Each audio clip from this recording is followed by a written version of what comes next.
ನಮಸ್ಕಾರ ಫ್ರೆಂಡ್ಸ್, ನಾನು ಶ್ವೇತಾ ರಾಜೇಂದ್ರನ್ ಮಾತಾಡ್ತಾ ಇರೋದು ಲಕ್ಷ್ಮಿತಾ ರಾಯರ ಮಗಳು ಕನ್ನಡ ಯೂಟ್ಯೂಬ್ ಚಾನಲ್ಗೆ ತಮ್ಮೆಲ್ಲರಿಗೂ ಆತ್ಮೀಯವಾದ ಸ್ವಾಗತ. ಸ್ನೇಹಿತರೆ, ನಾನಿವತ್ತು ಯಾವೊಂದು ವಿಷಯದ ಬಗ್ಗೆ ನಿಮಗೆ ಮಾಹಿತಿ ಕೊಡ್ತಾ ಇದ್ದೀನಿ ಅಂತಂದರೆ, ಸ್ನೇಹಿತರೆ ಇವತ್ತು ನೋಡಿ, ನಾನು ನಮ್ಮ ಮನೆಯಲ್ಲಿ ದ್ವಾದಶಿ ಪೂಜೆನ ನಾನು ಮಾಡಿದ್ದೀನಿ. ಯಾಕೆ ಇವತ್ತು ದ್ವಾದಶಿ ಪೂಜೆ ನಾನು ಮಾಡಿದ್ದೀನಿ ಅಂತಂದರೆ, ಮನೆಯಲ್ಲಿ ಆರ್ಥಿಕವಾಗಿ ನಾವು ಸದೃಢರಾಗಬೇಕು, ಹಣಕಾಸು ವ್ಯವಹಾರದಲ್ಲಿ ನಮಗೆ ಯಾವಾಗಲೂ ಒಳ್ಳೆಯದಾಗಬೇಕು, ಮನೆಯಲ್ಲಿ ಪದೇ ಪದೇ ಜಗಳ ಎಲ್ಲ ಆಗ್ತಾ ಇರಬಾರ್ದು, ಯಾವಾಗಲೂ ಲಕ್ಷ್ಮಿ ಅನುಗ್ರಹ ನಾರಾಯಣನ ಸಮೇತ ನಮ್ಮ ಮನೆಯಲ್ಲಿ ಅನುಗ್ರಹಿಸಬೇಕು ಅಂದರೆ ನಾವು ದ್ವಾದಶಿ ಪೂಜೆನ ಮಾಡಬೇಕಾಗುತ್ತೆ. ಅದರಲ್ಲೂ ಮುಖ್ಯವಾಗಿ ನಾವು ಲಕ್ಷ್ಮೀ ನಾರಾಯಣರನ್ನ ಅಂದರೆ ನರಸಿಂಹದೇವರನ್ನ ನಾವು ಲಕ್ಷ್ಮಿ ಸಮೇತ ನಾವು ಪೂಜೆ ಮಾಡೋದ್ರಿಂದ ಖಂಡಿತವಾಗ್ಲೂ ಮನೆಯಲ್ಲಿ ನಮಗೆ ಯಾವುದೇ ರೀತಿ ನೆಗೆಟಿವ್ ಥಾಟ್ಸ್ಗಳಿರಲಿ, ಮನೆಯಲ್ಲಿ ಜಗಳ ಆಗ್ತಾ ಇರಲಿ, ಕಿರಿಕಿರಿ ಆಗ್ತಾ ಇರಲಿ, ಏನೇ ಆಗ್ತಿರಲಿ, ಅದೆಲ್ಲ ಸಂಪೂರ್ಣವಾಗಿ ನಿವಾರಣೆ ಆಗೋದಕ್ಕೆ ನಾವು ದ್ವಾದಶಿ ಪೂಜೆನ ಖಂಡಿತವಾಗ್ಲೂ ಮಾಡಬೇಕಾಗುತ್ತೆ. ಅದರಲ್ಲೂ ನಾವು ರಾಯರಿಗೆ ತುಂಬ ವಿಶೇಷವಾಗಿ ರಾಯರನ್ನ ನಾವು ಒಲಿಸ್ಕೊಬೇಕು.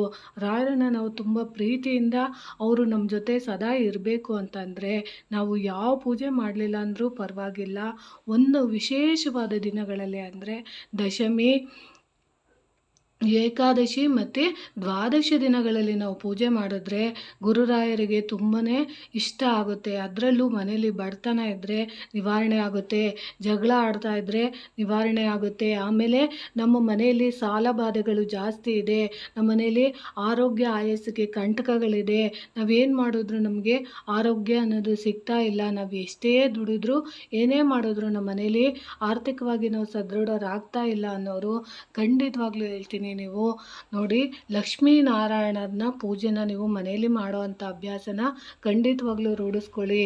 ಇವತ್ತು ಬಂದು ನೋಡಿ, ದ್ವಾದಶಿ ಇರೋದ್ರಿಂದ ನಾನು ನಮ್ಮ ಮನೆಯಲ್ಲಿ ನನಗೆ ಗೊತ್ತಿರೋ ರೀತಿಲಿ ಪುಟ್ಟ ರೀತಿಲಿ ನನಗೆ ಹೆಂಗೆ ತೋಚುತ್ತೋ ಹಂಗೆ ನಾನು ಪೂಜೆನ ಮಾಡಿದ್ದೀನಿ.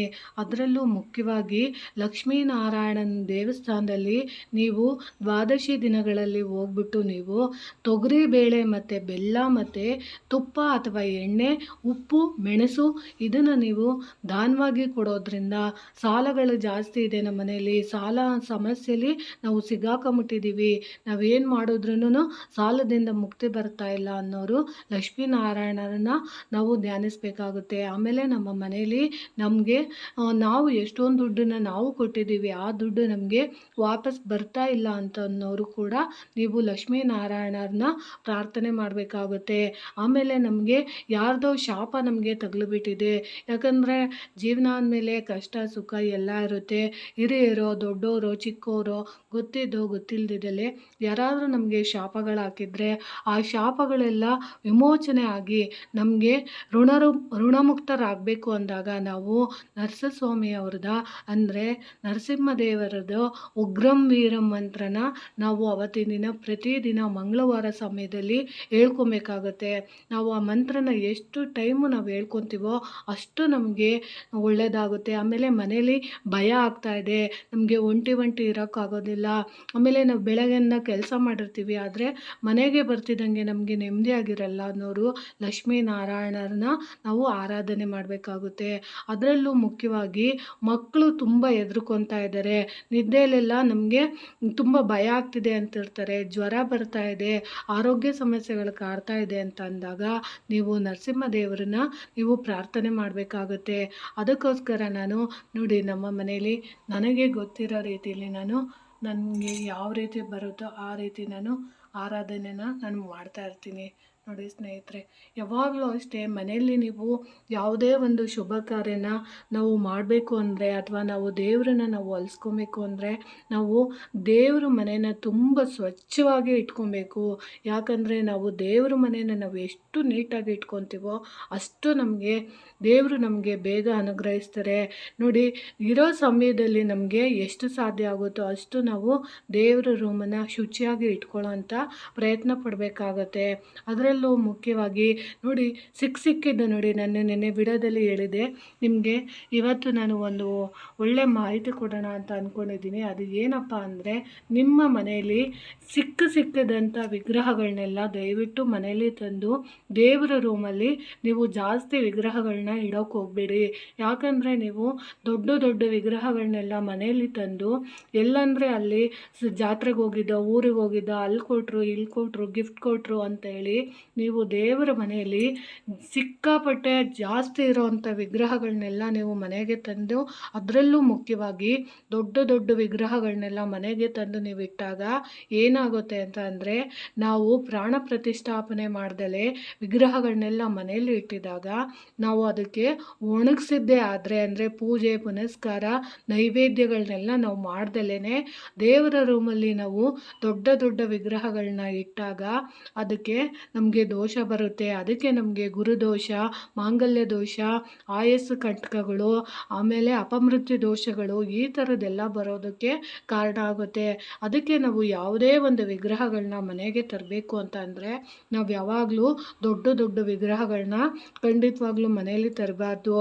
ದೊಡ್ಡ ದೊಡ್ಡ ವಿಗ್ರಹಗಳನ್ನ ನೀವು ಮನೆಯಲ್ಲಿ ತಂದಾಗ ಏನಾಗುತ್ತೆ ಅಂದರೆ, ಅದಕ್ಕೆ ನೀವು ಪ್ರತಿದಿನ ನೈವೇದ್ಯ ಮಾಡಬೇಕಾಗುತ್ತೆ, ಸಂಧ್ಯಾ ವಂದನೆ ಮಾಡಬೇಕಾಗುತ್ತೆ, ಪೂಜೆ ಪುನಸ್ಕಾರ ಮಾಡಬೇಕಾಗುತ್ತೆ, ಆಮೇಲೆ ಪ್ರಾಣ ಪ್ರತಿಷ್ಠಾಪನೆ ಮಾಡಬೇಕಾಗುತ್ತೆ.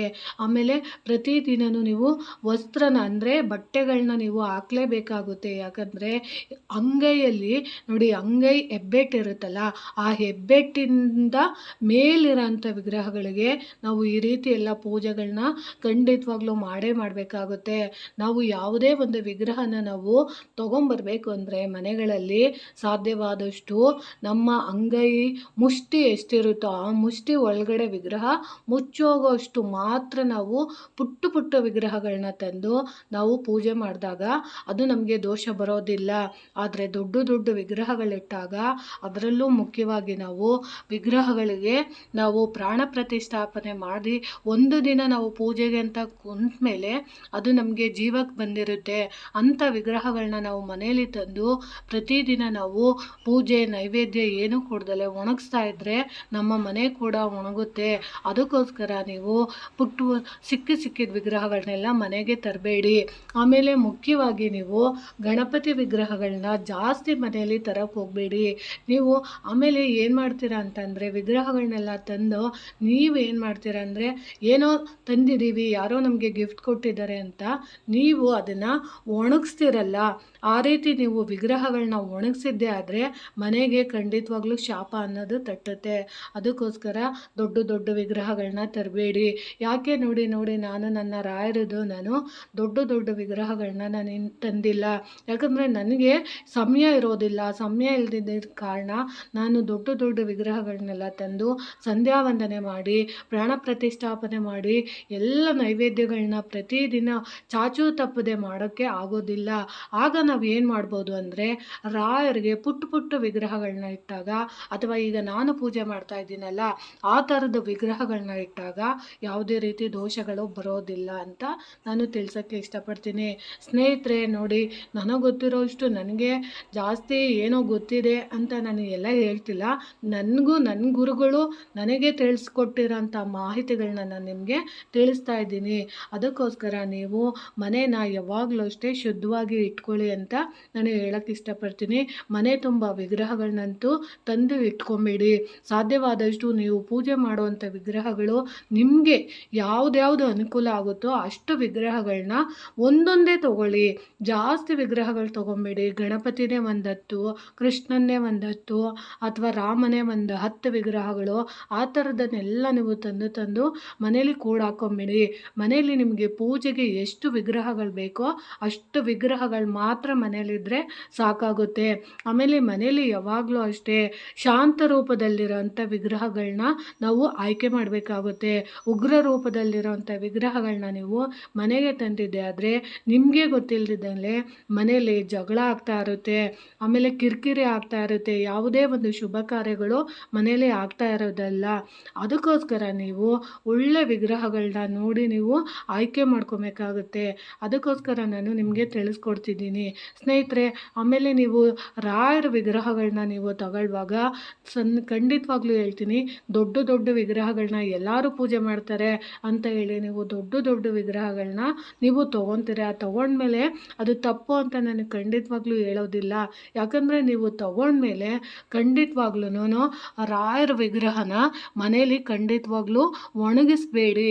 ಆಮೇಲೆ ಬೃಂದಾವನ ಇರೋವಂಥ ವಿಗ್ರಹನ ನೀವು ತೊಗೊಂಬಂದಾಗ ಖಂಡಿತವಾಗ್ಲೂ ಹೇಳ್ತೀನಿ, ಎಲ್ಲರ ಮನೆಗಳಲ್ಲೂ ಬೃಂದಾವನನ ನೀವು ತರ್ತೀರಾ.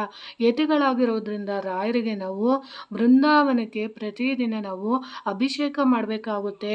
ಯಾಕಂದರೆ ಅಲ್ಲಿ ಸಂಧ್ಯಾ ವಂದನೆ ಮಾಡಬೇಕಾಗುತ್ತೆ, ಅದಕ್ಕೆ ನಾವು ಜೀವ ತುಂಬಬೇಕಾಗುತ್ತೆ. ಯಾಕಂದರೆ ಯತಿಗಳು ಧ್ಯಾನದಲ್ಲಿರ್ತಾರೆ.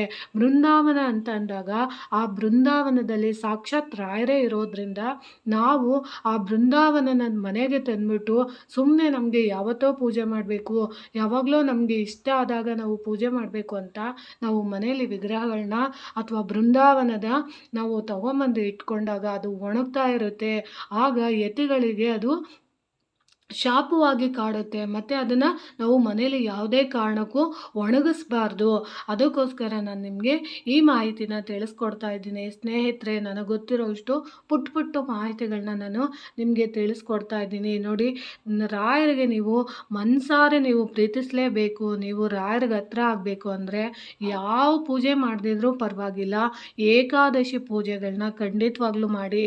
ಅದರಲ್ಲೂ ನೀವು ಏಕಾದಶಿನ ನೀವು ಮಾಡಬೇಕು ಅಂದರೆ ನೀವು ಬ್ರಾಹ್ಮಿ ಮುಹೂರ್ತದಲ್ಲಿ ಮಾಡೋದ್ರಿಂದ ನೀವು ಯಾವೊಂದು ವಿಷಯಕ್ಕೆ ನೀವು ಕೇಳ್ಕೊಂಡಿರ್ತೀರ ಆ ಒಂದು ವಿಷಯದಲ್ಲಿ ನೀವು ಸಕ್ಸಸ್ನ ನೋಡ್ಬೋದು.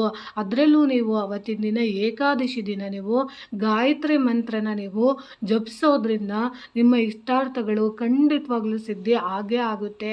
ಅದರಲ್ಲೂ ನೀವು ರಾಯರಿಗೆ ತುಂಬ ಹತ್ರ ಆಗೇ ಆಗ್ತೀರಾ. ಏಕಾದಶಿ ದಿನಗಳಲ್ಲಿ ನೀವು ಕೆಲವೊಬ್ಬರು ಏನು ಮಾಡ್ತೀರಾ ಅಂದರೆ ಉಪವಾಸ ಇರ್ತೀನಿ ಅಂತ ಹಾಲು ಹಣ್ಣು ಎಲ್ಲ ತಿಂತಾ ಇರ್ತೀರ. ಆ ರೀತಿ ಯಾವತ್ತೂ ಮಾಡೋಕ್ಕೆ ಹೋಗಬೇಡಿ. ಅದರಲ್ಲೂ ಬೇಯಿಸಿದ ಆಹಾರಗಳನ್ನೆಲ್ಲ ಖಂಡಿತವಾಗ್ಲೂ ತಿನ್ನೋಕ್ಕೆ ಹೋಗಬೇಡಿ. ಅದು ತುಂಬ ನೀವು ಮಾಡಿದ್ದಕ್ಕೂ ಸಾರ್ಥಕ ಇರೋಲ್ಲ. ಏಕಾದಶಿ ಅಂದರೆ ನೀವು ಯಾವಾಗಲೂ ಅಷ್ಟೇ ದಶಮಿ, ಏಕಾದಶಿ ಮತ್ತು ದ್ವಾದಶಿ ದಿನಗಳಲ್ಲಿ, ಅದರಲ್ಲೂ 3 ದಿನ ಒಂದೊಂದು ಟೈಮ್ ಬರುತ್ತೆ, ಒಂದೊಂದು ದಿನ 2 ದಿನ ಬರುತ್ತೆ. ಅದರಲ್ಲೂ ನೀವು ದಶಮಿ ಸಂಜೆಯಿಂದನೇ ನೀವು ಸಾತ್ವಿಕ ಆಹಾರ ತಗೊಂಡು ಅವತ್ತಿನ ದಿನವೂ ನೀವು ಉಪವಾಸ ಇದ್ದು, ಬೆಳಗ್ಗೆನೂ ಉಪವಾಸ ಇದ್ದು, ಮಧ್ಯಾಹ್ನನೂ ನೀವು ಉಪವಾಸ ಇದ್ದು, ನೀವು ಏಕಾದಶಿ ಆದ ಬೆಳಗ್ಗೆ ದಿನ ದ್ವಾದಶಿ ದಿನ ನೀವು ಊಟ ಮಾಡಬೇಕಾಗುತ್ತೆ. ಅದಕ್ಕೆ ಆದ ಕೆಲವೊಂದು ನಿಯಮ ಕಟ್ಟುಪಾಡು ಎಲ್ಲ ಇದೆ. ಅದನ್ನು ನಮ್ಮ ಕೈಲಿ ಮಾಡೋಕ್ಕಾದರೆ ಖಂಡಿತವಾಗ್ಲೂ ಮಾಡ್ಬೋದು. ಇಲ್ಲ ಅಂದರೆ ಇಲ್ಲ, ನೀವು ಮೊದಲೇ ಸಂಕಲ್ಪ ಮಾಡುವಾಗ ಹೇಳ್ಬೇಕಾಗುತ್ತೆ, ಇಲ್ಲ ನಾನು ಮಾಮೂಲಿ ಪೂಜೆ ಮಾತ್ರ ಮಾಡ್ತೀನಿ ರಾಯರೇ, ನನಗೆ ಶಾಸ್ತ್ರಬದ್ಧವಾಗಿ ಎಲ್ಲ ನನ್ನ ಕೈಯಲ್ಲಿ ಮಾಡೋಕ್ಕಾಗೋದಿಲ್ಲ ಅಂತ ಅಂದಾಗ ಅದನ್ನು ರಾಯರು ಒಪ್ಕೊತಾರೆ. ಯಾವುದೇ ಒಂದನ್ನು ಗೊತ್ತಿದ್ದೋ ಗೊತ್ತಿಲ್ಲದಿದ್ದಲೇ ಎಲ್ಲರೂ ಮಾಡ್ತಾರೆ ಅಂತ ಹೆಂಗೆಂಗೋ ಮಾಡ್ತಾರೆ ಅಂತ ನೀವು ಎಲ್ಲ ಮಾಡೋಕ್ಕೆ ಹೋಗಬೇಡಿ. ಅದರಲ್ಲೂ ಆ ಉಪವಾಸ ಏಕಾದಶಿ ಉಪವಾಸ ಮಾಡುವಾಗ ಒಂದು ತೊಟ್ಟು ನೀರು ಸಹ ಕುಡಿಬಾರ್ದು ಅಂತ ಗ್ರಂಥದಲ್ಲಿದೆ. ಆದರೆ ಅದೆಲ್ಲ ಸಾಧ್ಯ ಆಗೋದಿಲ್ಲ. ಅದಕ್ಕೋಸ್ಕರ ನೀವು ಏನು ಮಾಡಬೇಕು ಅಂದರೆ ಮೊದಲನೇ ದಿನ ನೀವು ಸಂಕಲ್ಪ ಮಾಡುವಾಗ ನಾನು ಈ ರೀತಿ ಸಂಕಲ್ಪ ಸೇವೆ ಮಾಡ್ತೀನಿ ಅಂತ ಹೇಳಿ ನೀವು ಏನೂ ಮಾಡಬೇಡಿ. ಏಕಾದಶಿ ದಿನ ಬೆಳಗ್ಗೆ ಎದ್ದು ಬ್ರಾಹ್ಮಿ ಮುಹೂರ್ತದಲ್ಲಿ ಸ್ನಾನ ಮಾಡಿ ರಾಯರಿಗೆ ಇರೋಂಥದ್ರಲ್ಲಿ ನಿಮಗೆ ಹೆಂಗೆ ಪೂಜೆ ಬರುತ್ತೋ ಹಂಗೆ ನೀವು ಪೂಜೆ ಮಾಡಿಬಿಟ್ಟು ಈ ಸಂಕಲ್ಪ ಮಾಡಿಕೊಂಡು ನಾನು ಇಷ್ಟು ಸಮಯದ ತನಕ ನಾನು ಉಪವಾಸ ಇರ್ತೀನಿ ಅಂತೇಳಿ ನೀವು ಗಾಯತ್ರಿ ಮಂತ್ರನ ಜಪಿಸಿದ್ರೆ ಸಾಕು, ಖಂಡಿತವಾಗ್ಲೂ ರಾಯರು ಒಲಿತಾರೆ.